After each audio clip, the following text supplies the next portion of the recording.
Nobody's going to do that. Like, least of all, the party who just saw one of their champions gunned down in cold blood.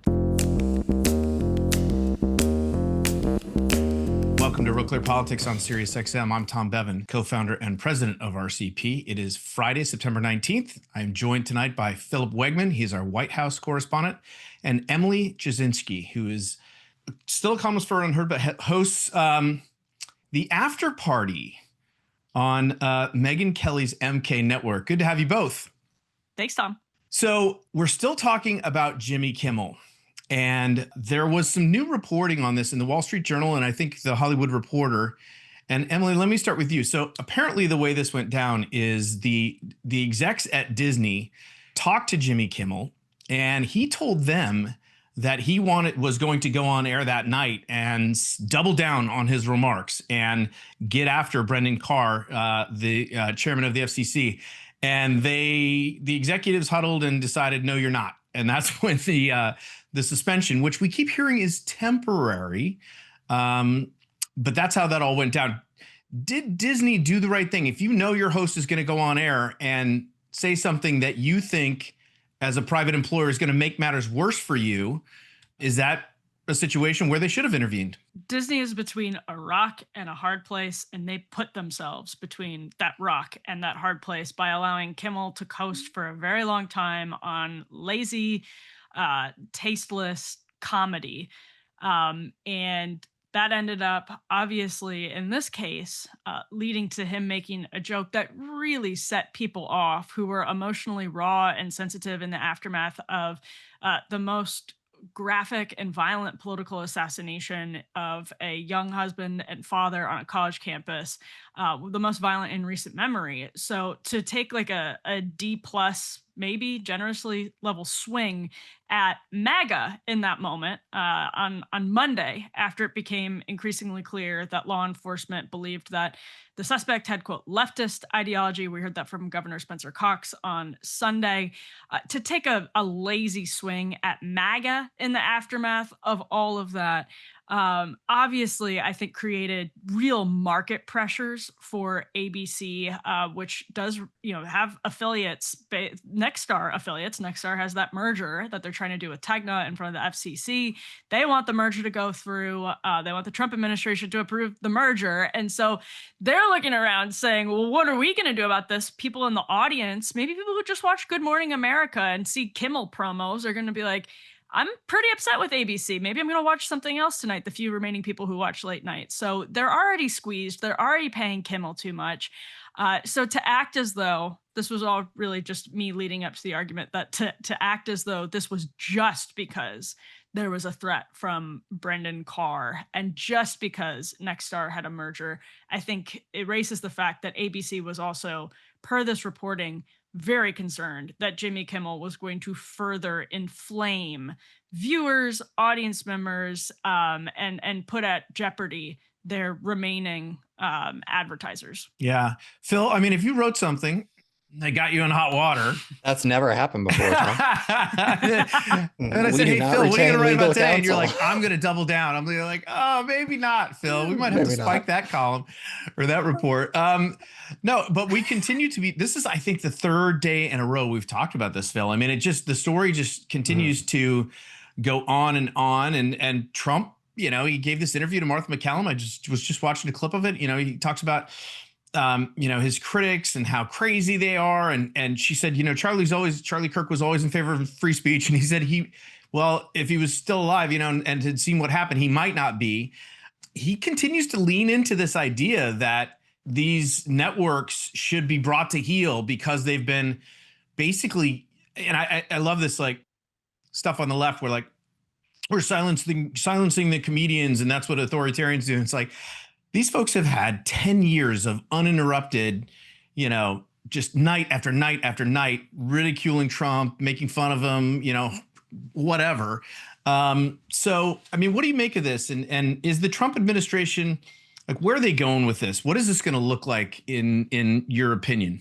If this is the dress rehearsal for what Stephen Miller said was going to be the crackdown on some of these leftists, there's another thing coming here. If this is the energy that they bring, it's going to escalate from here. But what I'm struck by in all of this is there's no sympathetic figures here. You have Brendan Carr, the FCC commissioner, who is sounding like a New Jersey mafioso, and then Jimmy Kimmel, when he clearly stepped in it for a joke that was not even that funny, and also was wildly inaccurate. Like, he refuses to apologize and wants to double down. He comes across as a diva here. I'm not certain if there are any other comedians on the Trump administration's list, but certainly if they are, I mean, I would hope that they're more talented than Jimmy Kimmel. Yeah. And Emily, all the late night folks who are left, well, Colbert, he made it. He addressed this on his show. Seth Meyers, Jimmy Fallon, even Jon Stewart came back midweek, which he doesn't normally do, for a special episode so that he could, lambaste Donald Trump and this whole episode. Are these folks sort of whistling past the graveyard? It's let's just take one example that Democrats supported for years, which is the Equality Act. That is a piece of legislation that virtually every mainstream Democrat supported and seriously wanted to go through, which was a massive threat to free speech, period. We could talk about Obama era Title IX interpretations, Biden era Title IX interpretations too. We could talk about a lot of different things. The Global Engagement Center of the State Department, of the Biden State Department, that was funding suppression lists of conservative and anti-establishment media outlets. This was all coming from Democrats, and these comedians were not freaking out about government, state-sponsored censorship of free speech then. So it is beyond hypocritical. What's frustrating, though, is they are just these wildly imperfect free speech martyrs because they've been lazy and unfunny.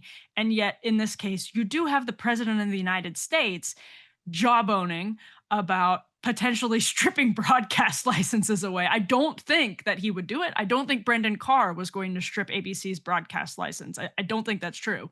But when you have the president of the United States saying it, you sort of have to take that seriously. Yeah. The question is, like, who's going to step off the slippery slope? Again, you have all sorts of unsympathetic hypocrites which here. These days, it's not even presented as stepping off the slippery slope, right? Both sides will be, who's going to unilaterally disarm? Exactly. Not me, mm-hmm. right? Mm-hmm. Not us. Neither side wants to. And I think one of the reasons why conservatives don't find Jimmy Kimmel sympathetic at all is because he's unfunny. And then they look at, Barack Obama putting out statements talking about how sacrosanct the First Amendment is, when he's the guy who was literally spying on Fox News's James Rosen, and then all of the examples that Emily pointed to as well.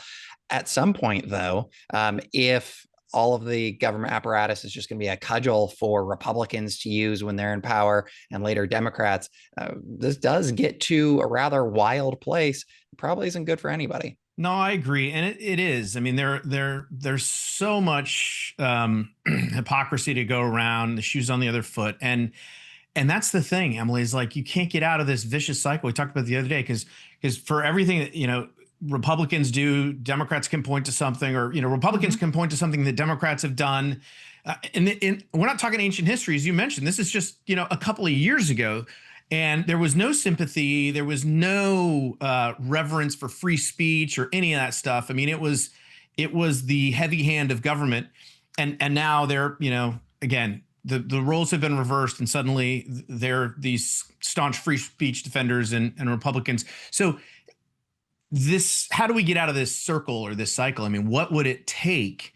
Or is this, to Phil's point, is this just like, this is the new reality, we're living in it, it's not going to change? Yeah, I think it's clearly not going to change. I think when you see a man who is convicted of a felony, Donald Trump, come back, win the presidency again, despite all of the lawfare that tried to stop him. And this is in the wake of, again, January 6th, which just about the whole majority of Americans were upset on January 6th about the state of the country. And so after January 6th, and then after you see a young husband and father assassinated in cold blood on a college campus for having a conversation, daring to have a conversation with students, then if we are still polarized and there is no agreement for total disarmament, everyone lays down their the weapons that they have to destroy their political opponents in norm shattering ways, nobody's going to do that, and it's going to continue. Like, least of all, the party who just saw one of their champions gunned down in cold blood. So Yeah. it's a never-ending cycle, and it feels like tipping into the banana republicanism slide, and that's enormously depressing. And I don't think it's hyperbolic to say anymore. Yeah. Phil, we got just about a minute left in the segment. But I was thinking about and I saw a couple people comment on this. We've got Charlie Kirk's memorial coming up on Sunday. It's in Arizona. It's at Glendale. The stadium there holds 72,000 people. I bet you it's full, would be my guess. President's going to speak. Vice president's going to be there. Everybody's going to be there. And people are saying, and I've even heard, people on the right saying, gosh, I hope they don't turn this into Paul Wellstone's funeral. Now, you may be young enough that you don't remember Paul Wellstone and what they did, what the Democrats did when he died in that plane crash in the middle of his Senate reelection bid. But they turned it into a political rally, and it was unseemly, to say the least. And I just wonder, what you think this. I think a lot of people I'm certainly going to tune in to see kind of what what people say and what the tone is. But do you think Republicans, conservatives, the Turning Point folks, all of those, do you think that's what are they going to avoid that fate, or are they going to lean into this and really sort of make this a more of a political event than just a sort of spiritual event honoring his memory? Well, our Susan Crabtree is going to be on the ground there at that memorial, so I'll be following her reporting really closely. I'm not going to stand in judgment of any Republican here. I mean, I think that with Charlie, he wasn't just a ally or operative. He was a close friend to them. We'll see. I mean, you had Erica Kirk say that she was going to continue the mission. And if they focus on principles and not on partisan politics, perhaps they do themselves a favor here. On the other side, though, with Democrats, they have a very low bar. Democrats and liberals are not being called upon to celebrate Charlie Kirk. They're just being called upon not to celebrate his passing or mock his memory. It's very easy for them to clear this bar. That's right. If you can't say something nice, don't say anything at all. And, if Democrats bite their tongue for a couple hours on Sunday, I suspect there are plenty of people we're going to see videos of plenty of people who can't and who won't. I'm sure elected Democrats will, though. So Axios has a report out this morning that Alexandria Ocasio-Cortez is eyeing a run for president or Senate in 2028. But I think president got the most attention, and rightfully so.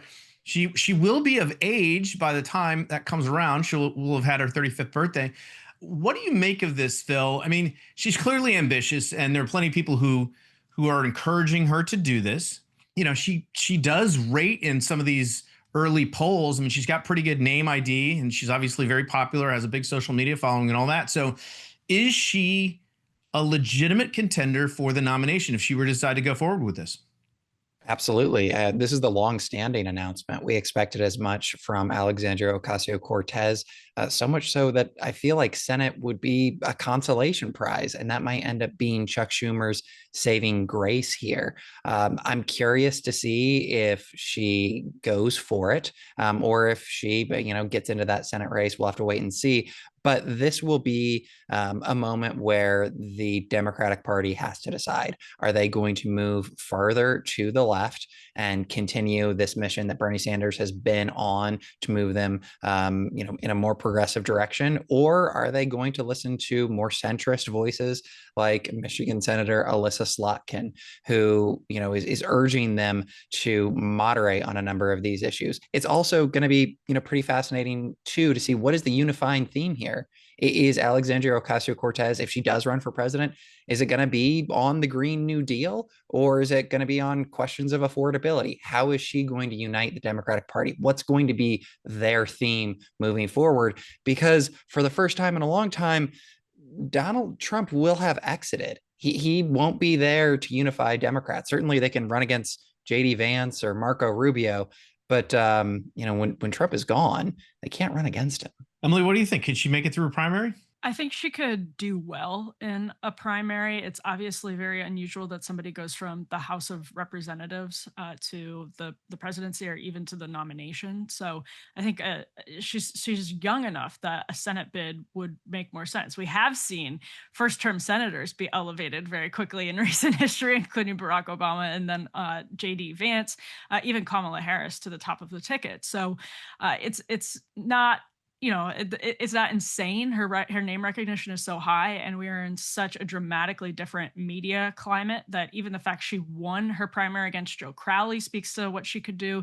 Even the fact that Zohran Mamdani won his primary against Andrew Cuomo shows what people who are media savvy in this dramatically new environment are able to do, especially because both Mamdani and Alexandria Ocasio-Cortez were clever enough as sort of cultural leftist Democrats to downplay their prior positions, like, quote, queer liberation means defunding the police. In the case of Mamdani, AOC has been on a tour about fighting oligarchy with Bernie Sanders that has been tonally much more appealing. On the private jets, staying in the fancy hotels. Yes, of course. Although they've just like totally hit the mute button on most of the culture war stuff, which is at least clever and more appealing to people. So I think she could probably do well. I don't know that she could win.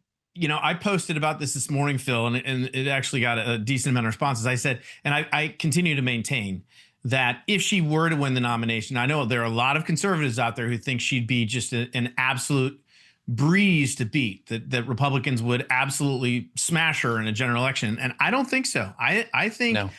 Our country is so polarized right now. It's a 50-50 country. And we're so deeply embedded in our, tribes and red team, blue team, that she would have a base of 45%, and it would be a fight over the other 5%, to get her. I think, some people think she's not the smartest person. She's got it, she's very savvy, social media. I think she'd be tough. I don't know how well she'd fare in a debate with J.D. Vance necessarily, but she probably wouldn't do any worse than Tim Walz did. I think she'd be tough to beat. I think any Democrat, quite frankly, is going to be tough to beat, just given the fact that we live in such a polarized country. You agree or disagree? I agree. And you sound a lot like one of our good friends, Representative Burchett, a Republican who is hanging out with Alexandria Ocasio-Cortez on the House floor. She's personable. She's young. She's something different. We'll see what comes next. I think that she has all of the things that you would want. She's a juggernaut when it comes to small dollar fundraising. She's personable. She has a brand. We'll have to see. It's difficult, obviously, to forecast what comes next, because right now Republicans are riding high. The economy is doing well. They control both chambers of Congress, and both with culture and institutions, they're getting their way. But you could see that 5% that would tip an election, thinking a lot about their priors if the United States is in a recession, if the economy goes in the wrong direction, if there's some scandal in the White House. We'll have to wait and see. It's an unsatisfying answer. If it's AOC versus JD Vance, who do you think wins that? I mean, obviously, long way in the future, but you think she'd be competitive? You think or would she get just, would it be a rout?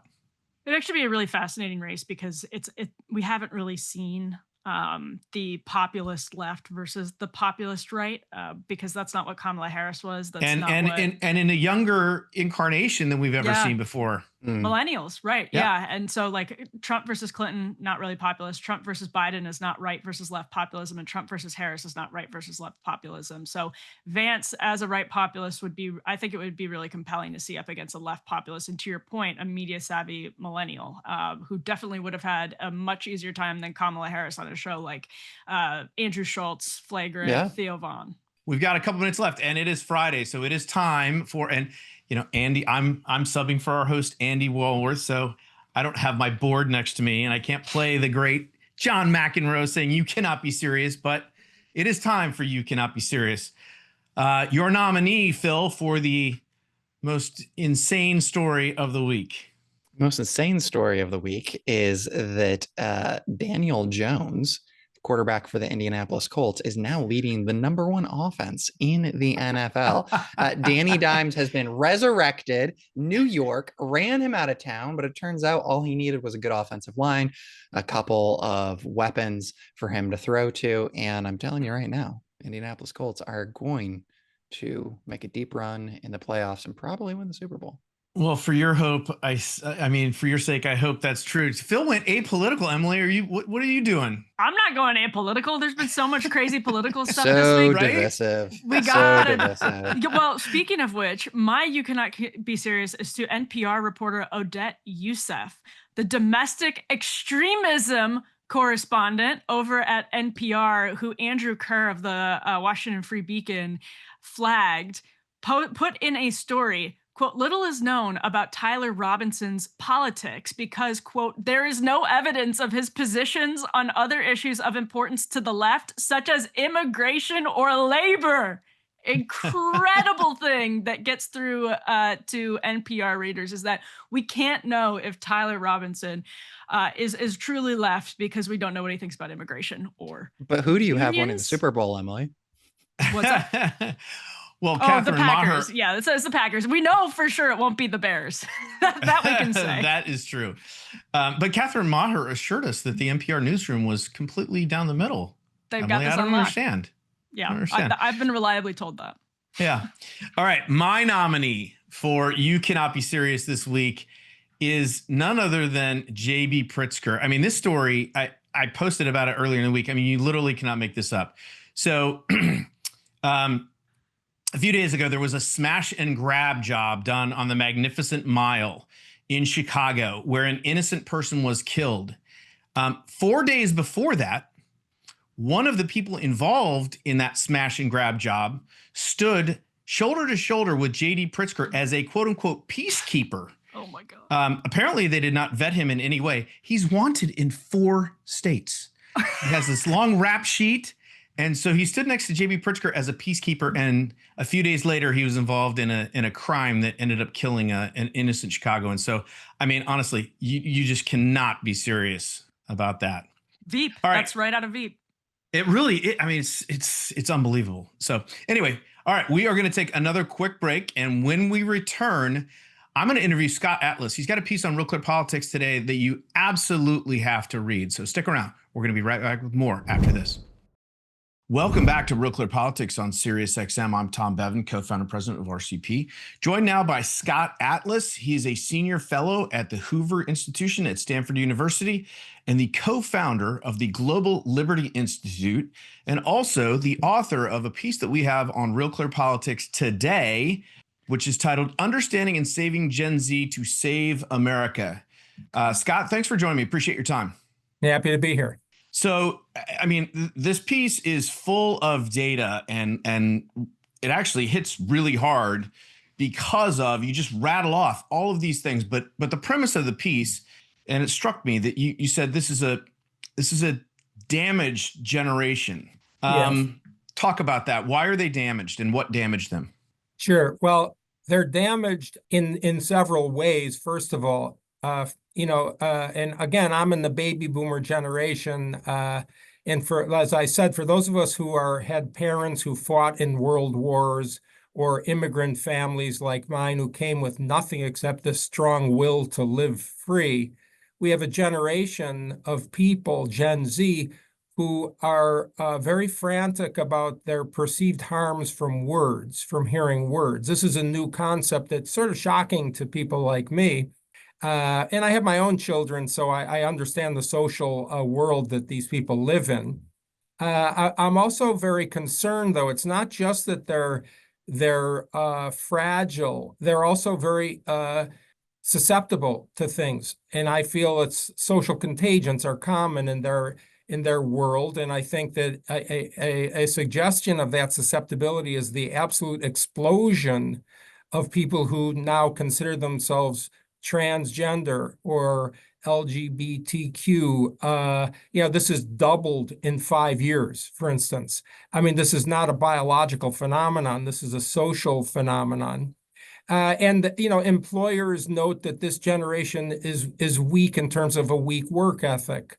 They don't want to do overtime. They have this attitude of entitlement. This is they're very sensitive at work. This is not the way you survive.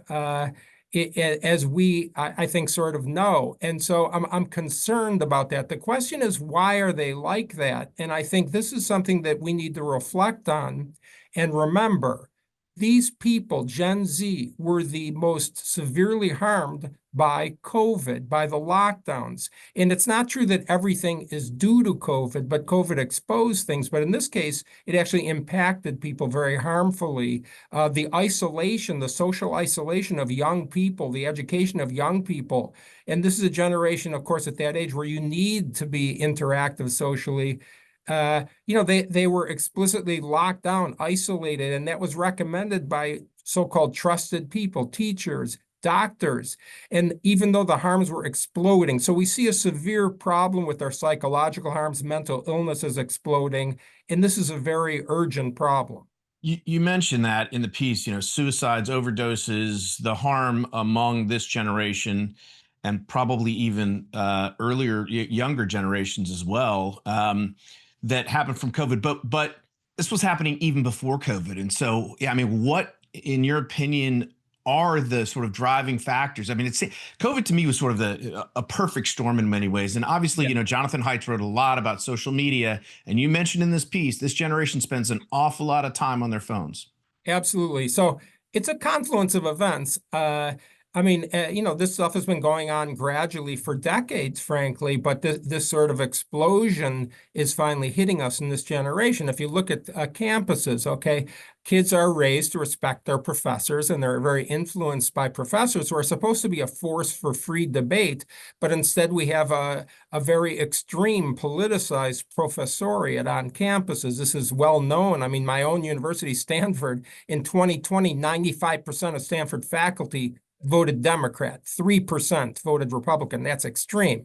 And this is very influential to younger people. They're also susceptible and frail. And so we see this explosion, this gradual but really peaking of this rhetoric that is really inflammatory, extremely inflammatory. And I cite some data in here. People claim that there's a left bias, but there's actually quantifiable data on that. There's 5-to-1 or more examples in the media of the extreme left, extreme right, far right compared to extreme left. There's a bias and there's an inflammatory rhetoric, as we've all seen, by leaders that we have. And so when you say people are a threat to the society we live in, when you say it over and over again, thousands of times, millions of social media hits, where again, Gen Z lives on social media, this is an explosive situation. It's not a fluke that the assassination of Charlie Kirk, that the attempted shooting of Donald Trump, that the shooting of the United Healthcare CEO, that the schools are being shot up by Gen Z people. That's not a fluke. We have to look at this and examine. We are partly responsible, is what I'm trying to say. My generation, we need to fix that. We've kind of spent some time talking about the problems, but what are the solutions? I mean, what can be done? It feels like, the social media genie sort of out of the bottle. I mean, we can't ban all these things. I mean, so what can we do to either slow the tide or stem the tide or actually turn the ship around and get this generation and future generations sort of moving in the right direction? I think we do not want to ban or censor people. I don't think that's the answer. Not in a free society. We have to teach people to tolerate freedom. The only reason freedom of speech is important is to have people be able to say things you don't want to hear. That's the point. And why? Because that is the only way to teach critical thinking, to hear different views. You can't learn critical thinking without hearing things you disagree with. This is literally true. And so the answer really, in part, is evidenced by what the response of Gen Z is to Charlie Kirk's assassination. 50,000+ requests for new TPUSA chapters means they are thirsty for the dialogue. They are thirsty for this verbal exchange directly. We need to meet that. We need to step up. People in my generation need to mentor young people in Gen Z who are actually courageous young leaders. These are the rising leaders. These are the people that will help in business, in the arts, in government, in law, who are going to take the lead in their own generation, like Charlie Kirk sort of showed, and take the lead, show courage, show that we need to be able to have these discussions. We cannot have a free society that's diverse without allowing the free debate.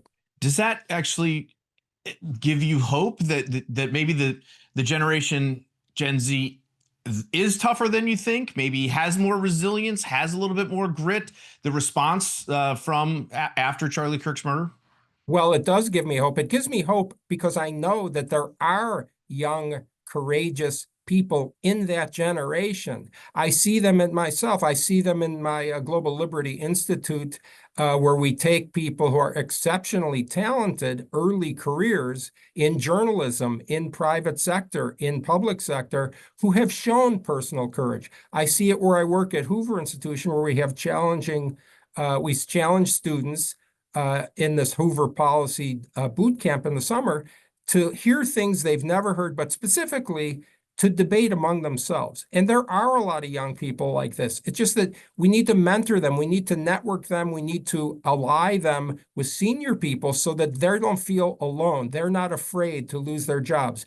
And by the way, one of the biggest things that happens when you speak out, and I learned this myself, is that it allows other people to speak out. It allows other people to say, yes, I agree with that. And I think this is what Charlie Kirk did. He empowered young people to be able to have the discussion, to question what they think on morality, on truth, on freedom.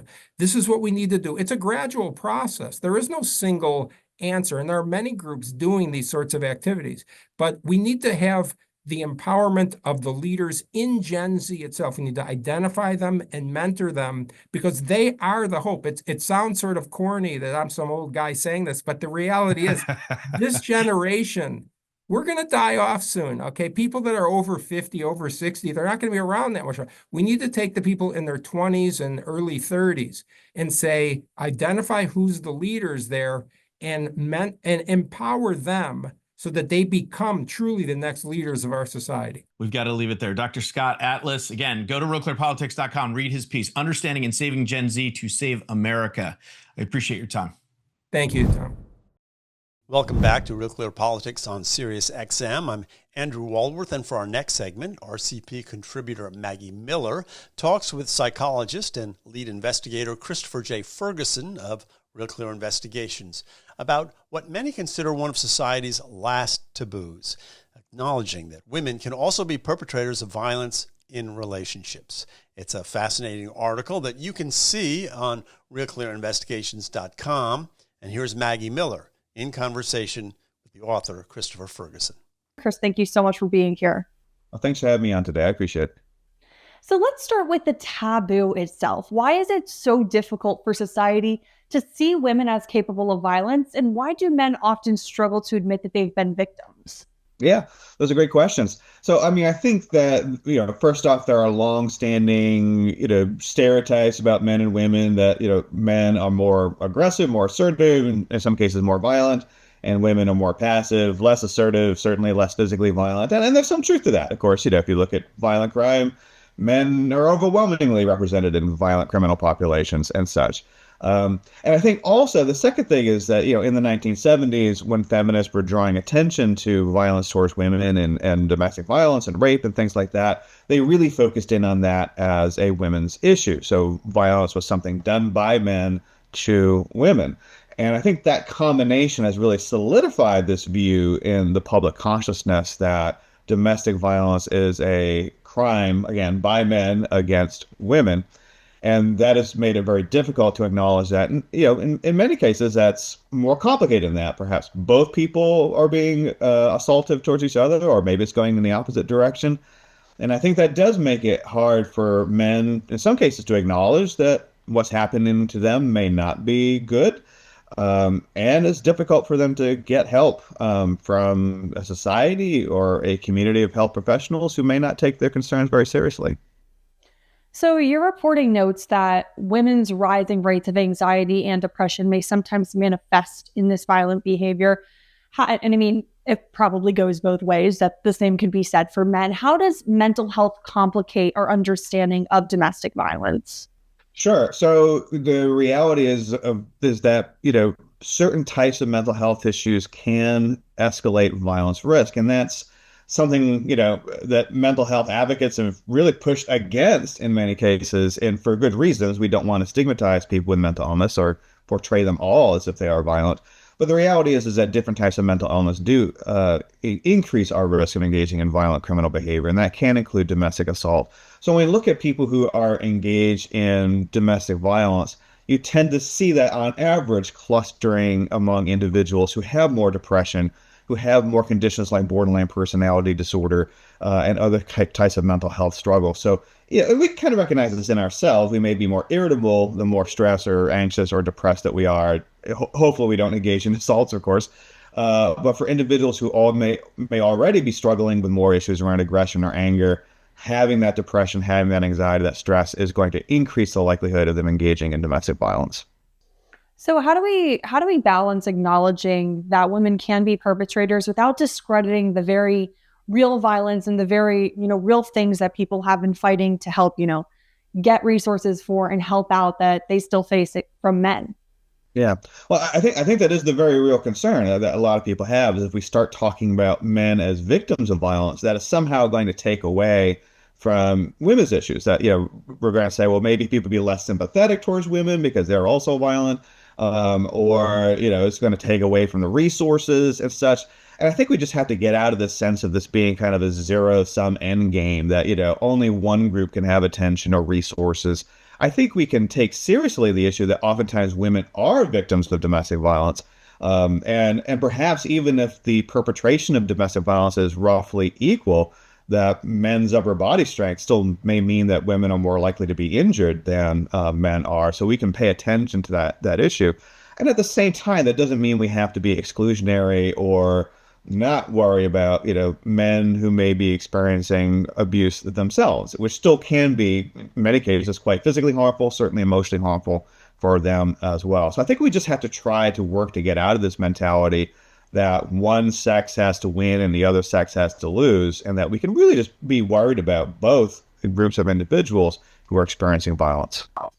And so what has your research and your study of this topic found?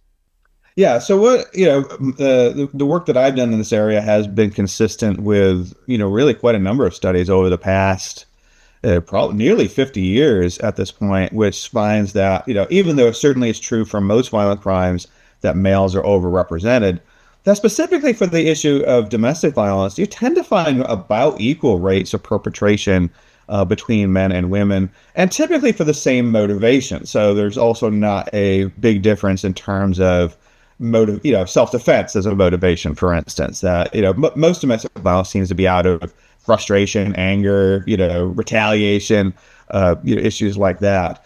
And it's a pretty consistent pool of evidence at this point that suggests that is true. And what's remarkable about that, I think, is that hasn't penetrated into the sort of public consciousness very well, that even though we do have this relatively consistent pool of research evidence, that people still generally think of domestic violence as something men only do to women. And of course, we find domestic violence in gay and lesbian relationships as well. So it's something that we're seeing across the wide spectrum of different types of relationships out there. And so how do we find a solution for both sides without kind of causing a gender war, causing, pitting one against the other? What's a solution that would benefit both men and women who are suffering from domestic violence? I think what makes it tricky sometimes is you see, partisans on each side really try to make it about their side. So you certainly still do see, what we might think of like a second wave feminists who really say this is about patriarchy, this is about men, engaging in violence towards women. And maybe that's not super helpful. We also find sometimes that the men's rights activists who are doing the same thing, that, this is, that women are out to get men, this is a society that is anti-male and this sort of thing. And I think we need to sort of, get towards the middle and say, like, yes, I mean, women definitely have some struggles in our society, and sometimes men have struggles in our society as well. And once again, we can find it within us to be compassionate for both men and women, particularly those who are having, who are experiencing violence, who are having other difficult times. And we don't need to make it a contest. So I think, those of us hopefully that are not on either of those sort of extremes can keep trying to get that message out there. Like, look, this is not a contest. one sex doesn't have to win. We can be concerned with the welfare of both men and women at the same time. We can have two thoughts in our head at once. It's possible. Beyond just the messaging, do you think it needs to be more mental health resources to help, nip these things that are then, escalating to these issues in the bud? Do you think let's also create a federal office for, or at least include men in the federal offices for domestic violence? How would you find a tangible solution to the issue? Well, I definitely think there needs to be more resources for men in this area. I mean, I think that's one of the challenges you find is that for men who are experiencing domestic violence and who do want help, for instance, that there are very few resources out there for them. And I'm not saying it has to be 50-50. I'm not saying, men need exactly the same number of resources as women. We may still think maybe 80-20, 70-30 is the correct split. We can kind of figure things out there, but 100-0 is probably not the right balance necessarily. So, that could be, more, therapeutic services that focus in on, men's issues, again, without that being a full-blown men's rights movement, kind of a thing. That might be something like recasting, the federal offices for violence, against women as maybe, something a bit more broad. Maybe, again, most of the focus may still be on women, but there may be some, subsidiary offices for men or other individuals as well. And I think, again, it's just, more research on this area. If you look at the research that's done on domestic violence, again, overwhelmingly, most of it kind of focuses on women as victims rather than as men as victims. I think that's changing somewhat. But I do think, getting the message out there publicly is a big part of it as well, because it's been so, it kind of goes up and down, but it's been kind of tricky to get the public to care about this. Other than during like the Johnny Depp and Amber Heard trial, there are these sort of, high profile instances that sort of bring attention to this. But even with that case, I think you could see some of the pushback from some people who just refuse to believe that this could be a case of mutual abuse. I mean, even your researchers seem to also talk about how, there was researchers have received pushback of just, conducting this data. So I do think there's a bit of a taboo surrounding it, as your article points out, that needs to hopefully be taken away so that we can move forward in a productive way. Is there anything you'd like to leave people with? Yeah, I mean, I think that's part of it's almost, I don't want to say funny because it's a very serious issue, obviously, but it was certainly ironic that this was particularly in the 70s when a few researchers started really looking at the sort of, equality in domestic violence. And they would get, in some cases, bomb threats, when they were speaking, publicly. I think that the irony there, don't say women can be violent or we'll bomb you is a really, ironic message to send out there, somewhat. But no, I mean, I think it's just important to understand that, this does seem to be a pretty consistent pool of evidence. And, again, this doesn't mean that on average women are as violent as men. Men still engage in far more violent crimes overall, mostly against other men, is worth pointing out. And at the same time, we can recognize that in a few areas, such as domestic violence, such as violence toward children, for instance, we might also see a bit more parity, a bit more equality between men and women. All right. Well, Chris, thank you so much for your time. Thank you for having me on today. It's always a pleasure. That was Maggie Miller in conversation with psychologist and lead investigator at RealClear Investigations, Christopher J. Ferguson. You can see more of Maggie's interviews on the RealClearPolitics YouTube channel and at RealClearInvestigations.com. And that's our program for today. I'm Andrew Walworth, and on behalf of everyone here at Real Clear Politics, thank you for joining us. We'll be back here on Monday. Have a great weekend.